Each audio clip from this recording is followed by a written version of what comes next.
أهلا بكم أعزائي ومتابعي المشاهدين. عاجل عصام صاصا يعلن وفاة نجله قبل ولادته في الشهر السادس ويطلب الدعاء لزوجته.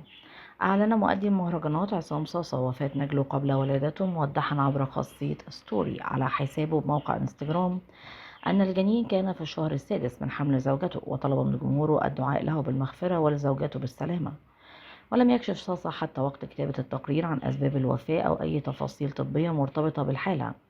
ويأتي الإعلان بالتزامن مع تطور قضائي آخر يخصه، بعدما قررت المحكمة الاقتصادية بالقاهرة تأجيل نظر اتهامه باستخدام لحن أغنية للفنانة شيرين عبد الوهاب دون إذن إلى جلسة 10 يونيو.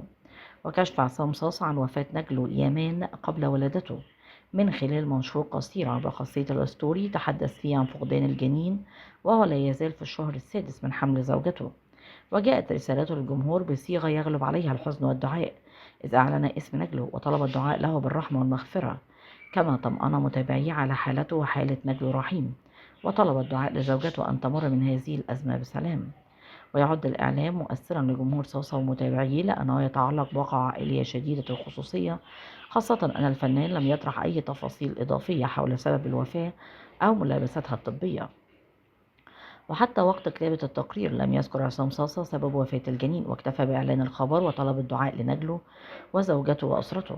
وهذه النقطة مهمة في التغطية الصحفية، لأن غياب التفاصيل الطبية لا يسمح بإضافة أي تفسير أو استنتاج حول سبب الوفاة، سواء كان مرتبطا بظروف صحية أو مضاعفات حمل أو أي سبب آخر. لذا تبقى المعلومة مؤكدة فقط أن الوفاة حدثت قبل الولادة في الشهر السادس، وفق ما أعلنه صاصا بنفسه دون تفاصيل رسمية أو طبية إضافية. رسالة عصام صاصا ركزت على الدعاء والرضا، إذ أعلن وفاة نجله يمان وطلب من الجمهور الدعاء له، كما أشار إلى أنه بخير وأن نجله رحيم بخير، وطلب الدعاء لزوجته. وتكشف هذه الرسالة عن محاولة الفنان التعامل مع الموقف بهدوء أمام متابعيه دون الدخول في تفاصيل طويلة أو شرح أسباب ما حدث، كما أن ذكره لزوجته في الرسالة يعكس أن الاهتمام الأكبر في هذه المرحلة يرتبط بسلامتها الصحية والنفسية بعد فقدان الجنين، وهو ما جعل طلب الدعاء لها جزءا أساسيا من المنشور. ومن المتوقع أن يلقي خبر وفاة نجلة عصام صاصا تفاعلا واسعا من جمهوره ومتابعيه عبر مواقع التواصل الاجتماعي، خاصة أن الإعلان جاء بشكل مباشر وشخصي من خلال حسابه. وتتحول مثل هذه الأخبار عادة إلى موجة تعاطف ودعوات للأسرة، وخصوصا عندما تتعلق بفقدان طفل قبل ولادته، وهي تجربة صعبة تمر بها أسر كثيرة وتترك أثرا نفسيا كبيرا على الوالدين. وفي مثل هذه الحالات يظل التعامل الإنساني مع الخبر مهما، بعيدا عن المبالغة أو التوسع في تفاصيل غير معلنة، احتراما لخصوصية الأسرة وطبيعة الحدث. وبالتزامن مع إعلان وفاة نجله، يواجه عصام صاصا تطورا قضائيا منفصلا، بعدما قررت المحكمة الاقتصادية بالقاهرة تأجيل محاكمته في اتهامه بالاستيلاء على لحن أغنية على بالي للفنانة شيرين عبد الوهاب. وجاء قرار التأجيل إلى جلسة 10 يونيو للنظر في الاتهام الموجه إليه باستخدام اللحن دون إذن من أصحاب الحقوق. ومن المهم توضيح أن القضية لا تزال منظورة أمام المحكمة ولم يصدر حكم نهائي بشأنها حتى الآن، لذا تظل الاتهامات محل نظر قضائي وفق الإجراءات القانونية.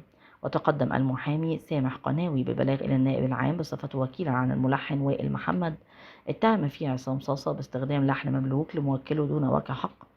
وبحسب ما ورد في تفاصيل الواقعة فإن البلاغ يتعلق باستغلال لحن أغنية على بالي دون الحصول على إذن من أصحاب الحقوق، وهو ما دفع الجهات المختصة إلى إحالة الملف للمحكمة الاقتصادية.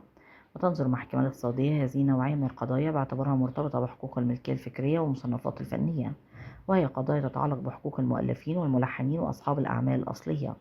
اتهم عصام صاصا باستخدام لحن دون إذن لا يعني صدور حكم نهائي ضده، بل يعني أن هناك بلاغا وملفا منظورا أمام المحكمة، وستتحدد الإجراءات القضائية ما إذا كان الاتهام ثابتا أم لا. وهذا التوضيح مهم لتجنب الخلط بين تداول القضية إعلاميا وبين النتيجة القانونية النهائية، لأن المحكمة وحدها هي التي تفصل في النزاع بعد سماع الأطراف ومراجعة المستندات والأدلة. وحتى موعد جلسة 10 يونيو تبقى القضية في مرحلة النظر، مع انتظار ما ستقرره المحكمة الاقتصادية في الجلسات المقبلة. قضايا الألحان وحقوق الملكية الفكرية أصبحت أكثر حضورا في الساحة الفنية خلال السنوات الأخيرة مع سرعة انتشار الأغاني عبر المنصات الرقمية ومواقع التواصل. وتكمن أهمية هذه القضية في أنها لا تتعلق فقط بفنان أو مطرب واحد، ولكنها تمس حقوق الملحنين وصناع الأغنية والجهات المالكة للمصنفات الفنية. وفي حالة ثبوت استخدام أي عمل فني دون إذن، قد تترتب آثار قانونية ومالية، بينما إذ لم يثبت الاتهام ينتهي الأمر وفق ما تقرر المحكمة، لذلك تبقى الدقة في نقل التفاصيل ضرورية لحين صدور الحكم النهائي. ويمر عصام صاصة خلال هذه الفترة بتطورين مختلفين تماما. الأول إنساني وعائلي يتعلق بوفاة نجله قبل ولادته، والثاني قضائي مرتبط بقضية لحن منصورة أمام المحكمة الاقتصادية.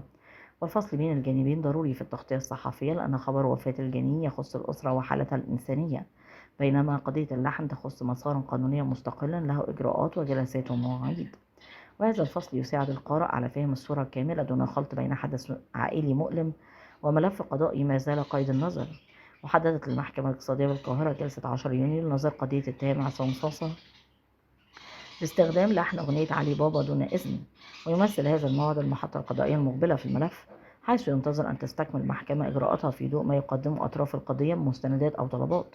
وحتى ذلك التاريخ لا توجد نتيجة نهائية معلنة في القضية، كما لم يصدر حكم يؤكد الاتهام أو ينفيه، ما يفرض استخدام صيغات قانونية حذرة عند تناول الواقعة. وأعلن عصام صاصة وفاة نجله يامان قبل ولادته وهو جنين في الشهر السادس من حمل زوجته، وطلب من الجمهور الدعاء له بالرحمة ولزوجته بالسلامة دون الكشف عن أسباب الوفاة. وفي ملف منفصل قررت المحكمة الاقتصادية بالقاهرة تأجيل محاكمته في اتهامه باستخدام لحن أغنية على بالي للفنانة شيرين عبد الوهاب دون إذن إلى جلسة 10 يونيو، وذلك بناء على بلاغ مقدم من وكيل الملحن وائل محمد. وحتى وقت كتابة التقرير لم يصدر حكم نهائي في القضية. من فضلك لا تنسى الاشتراك في القناة، تفعيل الجرس على وضع الكل، وعمل لايك ليصلك دائما وأبدا كل جديد من القناة. شكرا لكم.